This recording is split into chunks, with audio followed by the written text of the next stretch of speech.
What was your personal code that you promised to never break? Right. The code, it's a complex thing because it's something I Most codes developed are. over a long time.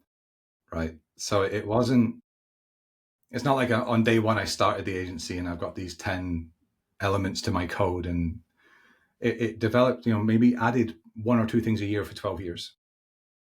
So it just became things I wasn't willing to bend on. And I think the other key thing is I went from early 20s to mid 30s. So I developed as a human too, right? And what mattered to me and why I was running the business. So some of them are quite just straightforward and mechanical. So I won't say yes to any RFP. Just after long enough in the business, I saw what I had to see. But even that made my team's life so much easier too. They don't go chasing the wrong opportunities. They don't even bother me. Like, hey, we've got this $2 million farmer opportunity. Do you want it? Like, no, don't even waste our time. Move on. And what I love about the personal code is it's personal. I couldn't care less if, you agree, they agree, because it's you. It's what works for you, right? But a lot of it was to do with HR and leadership. So something that I was always really, really strong on is I would never reassign a staff member. Because if you spend more than a year in an agency, as a junior, I guarantee you, someone has asked you to be reassigned. Like some grumpy client over a drop ball, or you're not gelling, or a mistake, or whatever. And then as a leader, it's, you have that other side of empathy is this is going to destroy your confidence. It's going to create gossip in the office, and it's also going to set a negative precedent to the client that every time something gets a little bit tricky, we can just, bang our fists and, they'll move Jenny and bring in Steve or whatever. So whenever I got those requests, I would probably spend about 2 hours drafting my reply, reducing the swear words each time. And I went in really hard, both with partners, because we shared a lot with partners. So we had about 50 reselling partners, as well as direct clients. And I always went in really hard on them. And my closing line was always the same. You do not want to be this client. You're having a bad day. We've made a mistake, whatever it is. Trust me, you do not want to do this. Right. And so I would always just be fully transparent with the person. So again, let's say we spent $10,000 on the wrong campaign in the wrong country. It's a big mistake. But if that has translated to, oh, Ed's an idiot, remove Ed from the account, put someone senior on, whatever. My response was always, Ed is just part of the bigger team here, right? There's leadership, there's training, processes, SOPs, right. 3 other colleagues that should have caught it, but you just don't see them. So it's always important to protect them for me. And I can tell you, like, I think the thing going around the internet is like aura points these days. And there's no greater way to get aura points with your team. But it's not just for that. It's a learning moment. And, whenever these clients sent these sort of crazy hissy fits in, I would always show the team member the email verbatim. So I didn't sugarcoat it. And I said, Daniel, you did kind of make a whoopsie here. But, then we work through it together. We bring Daniel into the client conversation, and 5 years later, I see them hugging at a conference and they're best friends and everything worked out. Rightly or wrongly, that's just an example of my code is there are things I just will not budge on. If it costs me a client, I really don't care. So, all right, I got three things to get in here first. You said I said no to all RFPs. So I know there's an agency owner listening right now that is like pumping his fist, like, yes, like screw RFPs. And this is proof that you can say no to RFPs and still become a successful agency. Personally, never won an RFP. Yeah. Anyways, so that's a completely separate conversation. But like, yeah, I know there's someone out there who's like to have a fellow. Yes. Yeah. On the not reassigning people too. It's like, I wonder within your client agency relationship, right? The ability to just say like, "Oh, you did that. I don't like it. We're done."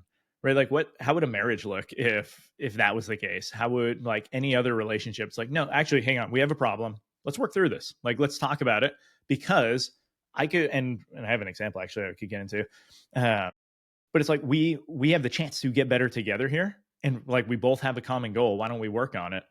I had a client who we were just not they were an emerging brand, or in an emerging market even. So like it was hard. Even if we had won every single keyword that we could find in their marketplace, we'd have maybe 150 visitors to the website, right? So we had to use some other like tactics to make things happen. And we were struggling to figure it out. And eventually I came to the client and said, "Hey, look, this is on us. Like, I don't know how to help you. I think you should probably find another agency who could be a better fit." And they actually said, "Look, we know you are trying everything you can to make this happen. So we're going to like we want to stay with you because if we start with someone else, they have to learn everything about us. They have to learn the market, right? And we're starting from scratch. But like we have this going where we're learning and getting better."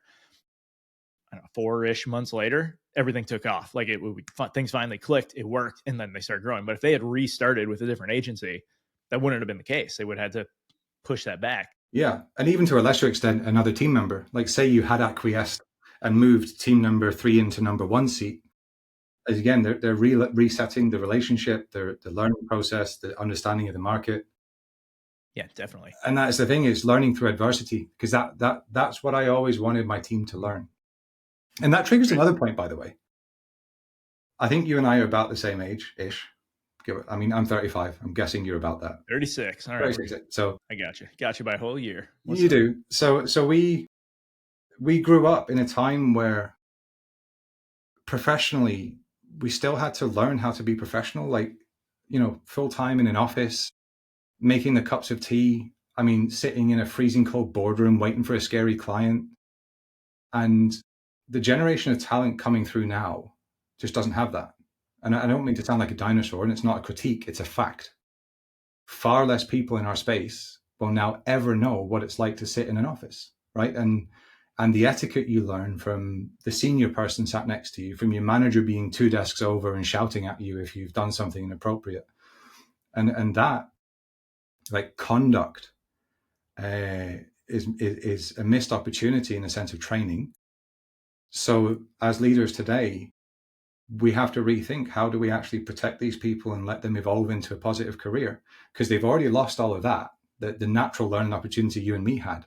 So now if they're just behind a screen, usually remote these days, and then all of a sudden they're just getting like reassigned as if they're like cattle, instead of the leader actually, because that's the easy thing for the agency owner to do, isn't it?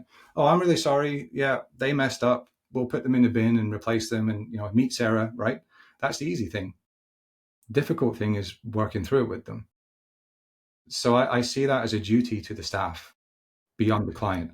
And I will never apologize for that. They were always my first priority, because obviously if you have a good team and a happy team, your clients will be happy. So Yeah.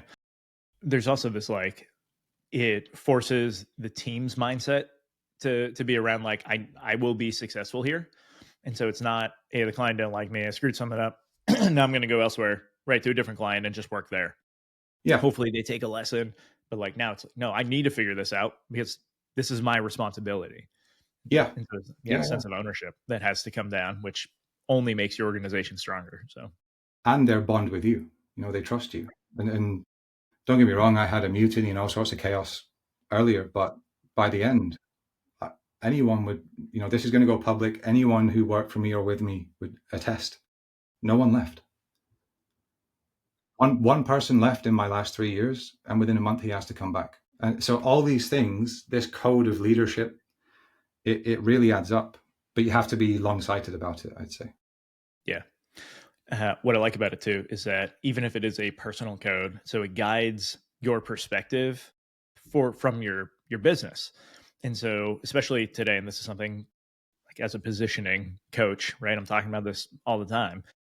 It's like the way you stand out isn't just by having like a niche that says, we work with manufacturing companies in this country and doing this. It's like, yeah, but anyone could do that. What's your perspective? Like, how are you viewing all of this? And it's not just about like, how do I want the work being done? It's like, how do we show up? And so your company culture is really, no one can just come in and copy your culture. They can copy the tech you're doing, they can copy the models you're using, but they can't come in and copy your team because you've set it in a special way. I think that's probably one of the reasons why you were so successful with your agency, was like you had that from the start where a lot of people skip over it. Yeah. And you know what? Like now that you've connected those dots, so as I say, we had a lot of partners, right? So we would go to a lot of agency conferences too. And say we would, sponsor an agency conference, I was speaking at it, whatever. And like at all the cocktail parties or meals or poolside parties, I'm not even joking. Like so many times people will come up to me because I would always have a team of 6 or 7 around me at every event, helping out and doing this and that. They would always come up to me and like they could sense our bond.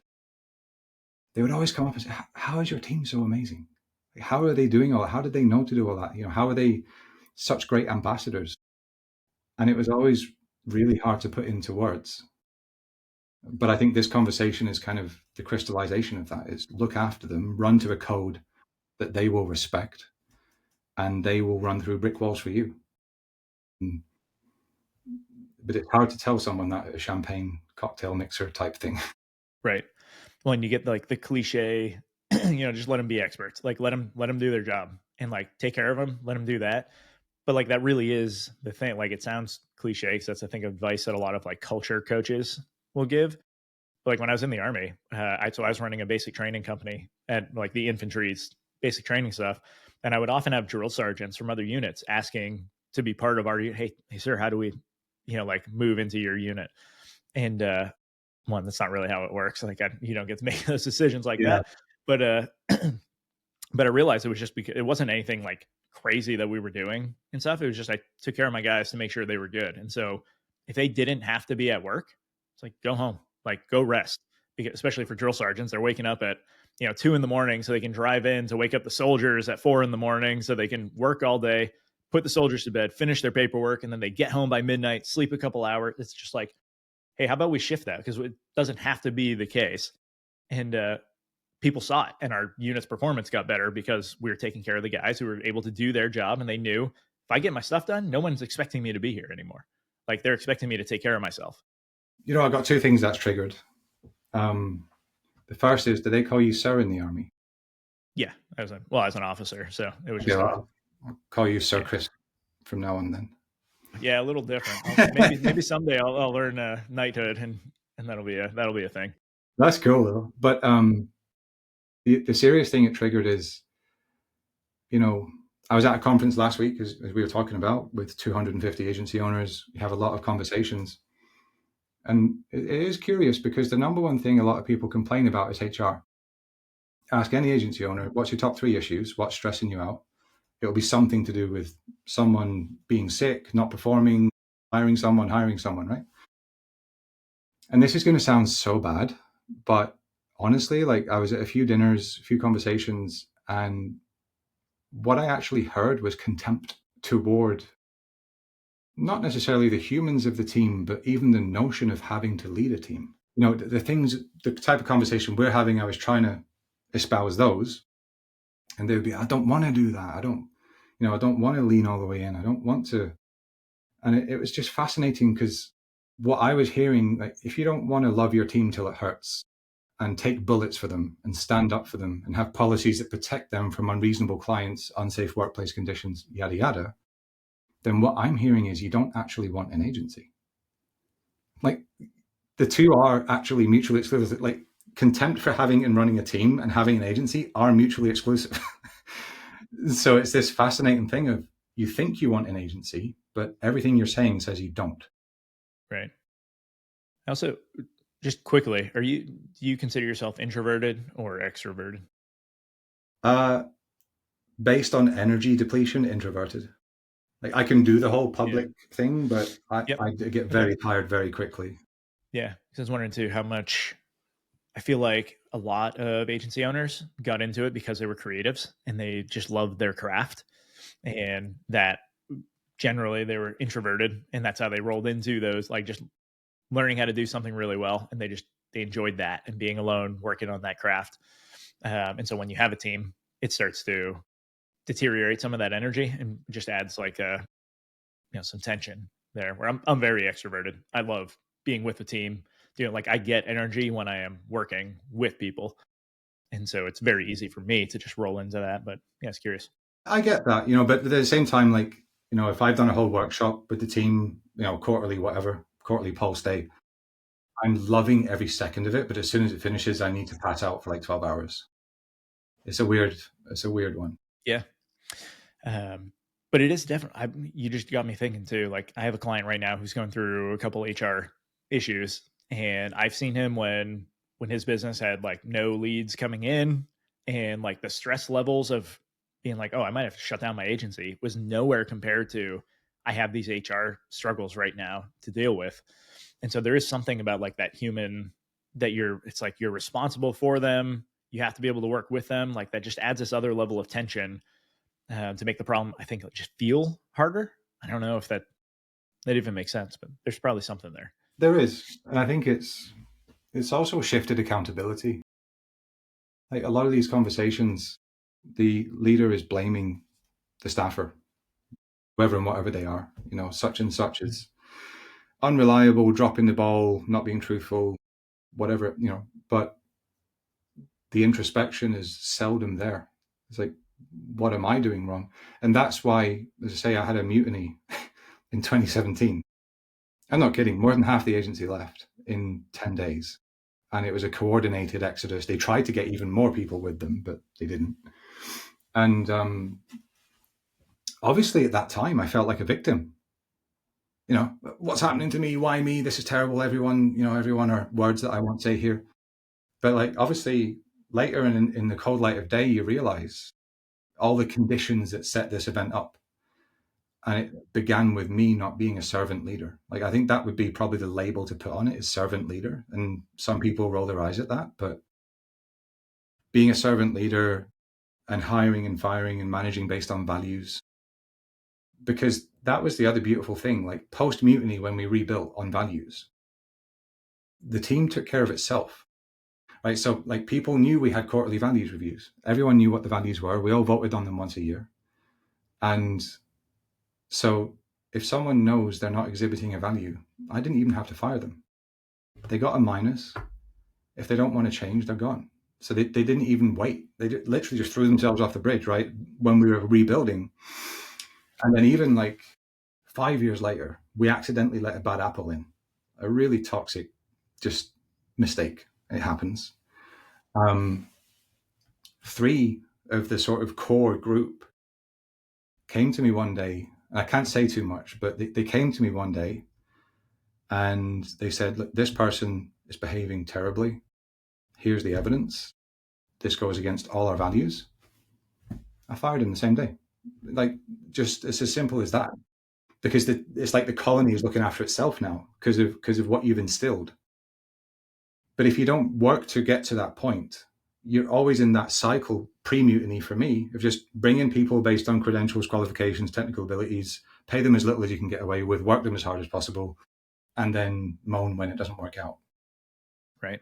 You have to break through that. That's why you need to validate the culture fit.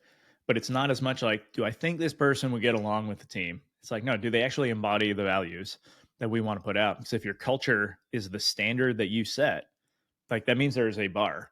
And if you bring in this hire and they lower that bar, the rest of the team is going to feel that, and they're going to see it drop. Yeah. And they're going to say, no, not a fan. But if they can raise that bar, or at least hold it level, right? Everybody's going to be good. They're going to be able to like self-correct and work through it with them. Which ones would you say you transferred from army life to agency life? Like values or culture element, like how much of that did you bring over / have to leave behind? Yeah, that ownership piece was huge, because I learned that pretty quickly within the army. That like if you can't own it and like say, hey, this was my mistake, I'm going to fix it. Like people's lives are on the line at some point. It's like you have to be able to say, this was my mistake. I'm going to learn from it. Hey, everyone else, here's what I'm doing to get better. Teamwork was probably the biggest. I can't remember who I was just talking to, but like when I was a platoon leader, like you got 30 something guys under your command. Within a battalion, there's 12, 12, 16 other platoons. And there's so much competition between them, which I think in some ways is very healthy because you're like, we're all going to go, have each other's back. Like I want to know when I pick up the radio and call for support that there's another good unit that's showing up to support me. But there was sometimes so much competition that they were like stealing resources from each other and kind of like trying to put each other down in various ways. Hunger And Games. right. And I just had a different mentality then that somehow came. It was for we had to do a PT test. And old PT test in the Army was just 2 minutes push-ups, 2 minutes sit-ups, and a 2-mile run. And there was one unit that was doing their average was like 10 push-ups higher than my platoon's. And so I'm like, why is their average so much higher? And so I just went to talk to the platoon leader and like we worked it out. Like I saw their training plan and like we talked about it. I shared how we have like our run time was so much better than theirs. And we moved on. Excuse me. And but like my unit got better at push-ups. Like we became one of the better units when it came to all the physical events and stuff just by changing some of the things from learning from others. But every evaluation I had in the Army mentioned my like teamwork as like something I was reaching outside of just my unit to make sure that others were supported and we were building this up together. And we're all on the same team. And so I think that is transferred here where it's like I just want to play positive sum games. Like I want to find even if you're a competitor to me, it's like how can we So that's where that came from. That's fascinating. Yeah. So that's probably the biggest one. Stuff I had to leave behind. I think the tackling things as aggressively, I think left when I still take very deliberate action. I think I've been asked before, like, because I do a lot of stuff on my own. I'm producing a lot of content. I'm coaching all my clients. I'm still in the Army Reserve. I got my family. And they said, like, how do you do it all? And it's like, I just get really focused to work on the things that need to be worked on. Like, I'm not working harder than anybody else. I'm able to like push everything else off, get really zoned in on what I need to be, and then knock it out. And so I kept that from the Army, but I removed the who, like, let's go, like, yeah. And just like, cause I realized a lot of people don't work that well when they're, just, being told they have to work, like, let's go. And so other ways to motivate people when there's no, uniform code of military justice that's backing your decisions. Yes, we have to be a bit more delicate. Right. But something I want to get in before we close. So you're pretty public about all the health issues and stuff you've had, and I think that's what kind of led to the you separating from the agency over time.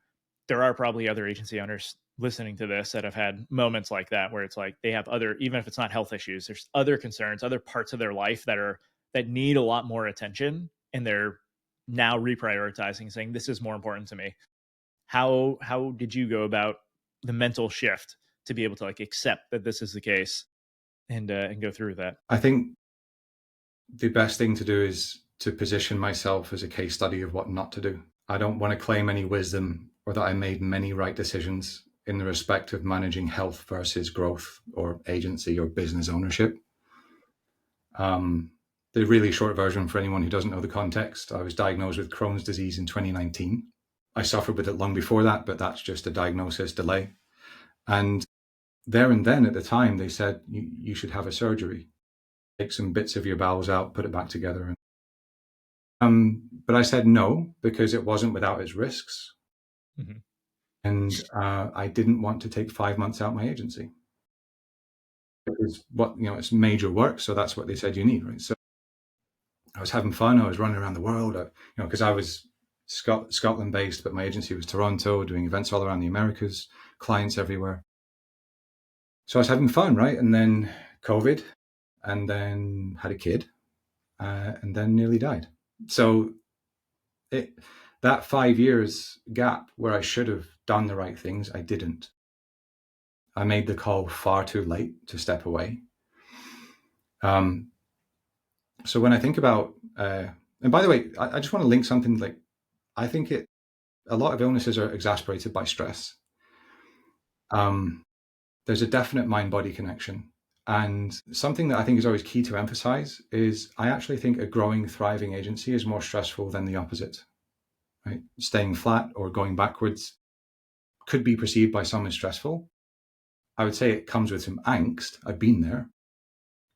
also the last 5-6 years, we were just on a crazy growth trajectory, doing all these events and tours and books and thousands of clients and a growing team and yada, yada, yada. And even though it's good stress, it is significant stress. And I think that's the trap I fell into. I was running on adrenaline. You must have seen this in the army. Like, apparently if someone gets stabbed, I've never been stabbed, but if someone gets stabbed in the back, they don't realize it because of the adrenaline for like 15 minutes. And I did like a 5-year version of that, riding a high. And even when I was diagnosed, it took me a year to tell my family, 2 years to tell my board, 4 years to tell my team, because I didn't want to be perceived as weak or be treated differently. And so that's really where my mistake started, was not being honest at the start, not seeking help.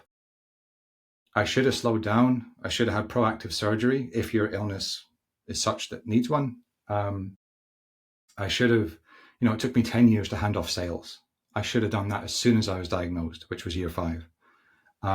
Should have promoted and then managing director underneath me quicker. Should have made a path to going non-executive quicker. Should have had therapists. Just all the holistic health stuff. It's so easy in hindsight. And I was actually speaking with someone in Ibiza last week. He's almost the exact same. So he was listening to my story and he looked like he'd seen a ghost. I was like, "You okay?" He's like, "Yeah, I'm okay.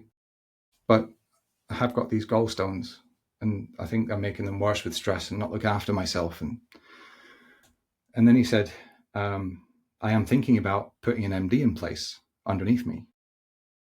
And I said, "Why are you still thinking about it?" Like, this agency is already taking its toll on you. And I think it's just the notion of there's never a perfect time to step back, to do less, because I'm growing, I'm having fun.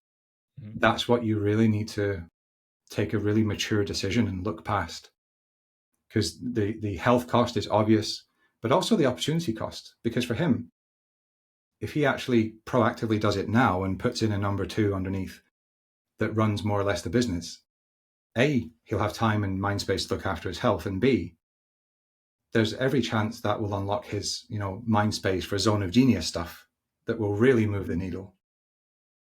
But it's a funny thing. It's something that everyone defers. Every agency owner on a planet defers the major stepping away from the active founder leader role, because they don't want to start paying lots of people $200,000, $300,000, $400,000 a year.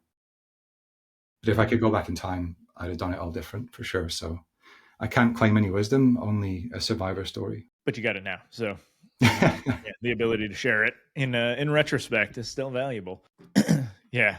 And there is something to, so like, even, okay, wait, I'm not trying to compare this in any way. I got to say that for the audience. I don't think you'll take it that way, but so I had a vein treatment a couple weeks ago to kind of just seal off one of my veins because of some issues, and had a ultrasound last week. Good. This week, a lot of pain in my groin, pain like across that vein, and so I called the doctor to just, "Hey, this doesn't feel right. What's up?" And I've been being very mature. Even my wife will vouch.